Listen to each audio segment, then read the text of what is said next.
মৃত্যুর পর শেষ বিদায়ের পথও যদি নেমে আসে দুর্ভোগ, তাহলে সেই অবস্থার দায় নেবে কে? এমন প্রশ্নটা আজকে উঠতে শুরু করেছে। মূলত সোনামুড়া পঞ্চায়েতে লক্ষ্য করা গেছে এমনই একটা অভিযোগ।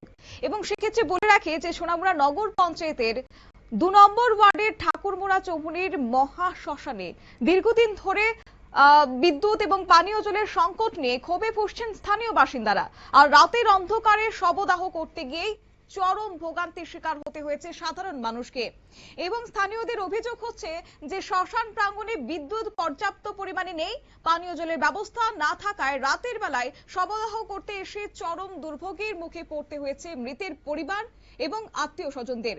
অন্ধকারের মধ্য দিয়ে শবদাহের কাজ সম্পূর্ণ করতে গিয়ে নানা সমস্যার সম্মুখীন হতে হচ্ছে।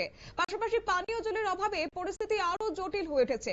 বারবার এই সমস্যা নিয়ে প্রশাসনের দৃষ্টি আকর্ষণ করা হলেও এখনো পর্যন্ত স্থায়ী কোন রকমের সমাধান করা হয়নি বলে অভিযোগ এলাকাবাসীর। এবং তারা এও জানাচ্ছেন যে বিষয়টি নিয়ে তারা একাধিকবার ২ নম্বর ওয়ার্ডের কমিশনার তাপস দাসের কাছে আবেদন জানিয়েছিলেন, কিন্তু সমস্যার সমাধানে কার্যকরী কোনো পদক্ষেপ লক্ষ্য করা যায়নি। কি বললেন তারা, শুনুন। 11টার দিকে এসে দেখি যে একটা লাইট জ্বলে না। তো দুটা লাইট আছে, দুটা ফিলিয়ার মধ্যে দুটা লাইট আছে, কিন্তু এটি একটু জ্বলে না। কমিশনারে ফোন করলাম। কমিশনারের নাম কি? তাপস দাস। তাপস দাসের ফোন করানোর পর তাপস দাস কইতে আসছে যে ভাইস চেয়ারম্যান শাহজাহান মিয়ার লোক কথা বলে লেগে। রাত্রে 11টা বাজে শাহজাহান মিয়ারে ফোন করে আর আমরা ফোন করছি না ঠিক। হ্যাঁ, এরপরে একটা সিনটেক্স বসাই দিয়ে গেছে, জানেন এটা কে দিছে, কি নগর পঞ্চায়েতে দিছে না পাবলিক দিছে। এটা মাটির থেকে 1 ফুট উপরে বসাই দিয়ে গেছে, 2000 লিটার একটা সিনটেক্স। তো যাক, সিনটেক্সের ব্যাপারটা যেমন তেমন, আমাদের সবচেয়ে বড় সমস্যা হলো লাইটের ব্যাপার। যে আজকে যদি তারপর আমি এখান থেকে নিজে দোকানে গেছি, দোকানে যাই একটা লাইট আনছি, লাইট আনানোর পরে এই লাইটটা জ্বালাইয়া এখন এই সৎ কাজ করা হচ্ছে। এখানে তিনটা এলাকা, ঠিক আছে, তিনটা এলাকা মিলে আমার কোন এলাকা? তো খেদাবাড়ি, ঠাকুরমুড়া, মধুবনের একটা অংশ, তিনটা মিলে একটা মহাশ্মশান। এই মহাশ্মশানের মধ্যে এখন যদি লাইট না থাকে, তাহলে দূর দোকান থেকে, খেদাবাড়ি থেকে আয়োগ আর মধুবন থেকে আয়োগ, যেখান থেকে আয়োগ, মানুষ লাশ লইলে আয়া দেখে কারেন্ট নাই, তাহলে কি কি মানে কিভাবে সৎকার করবো?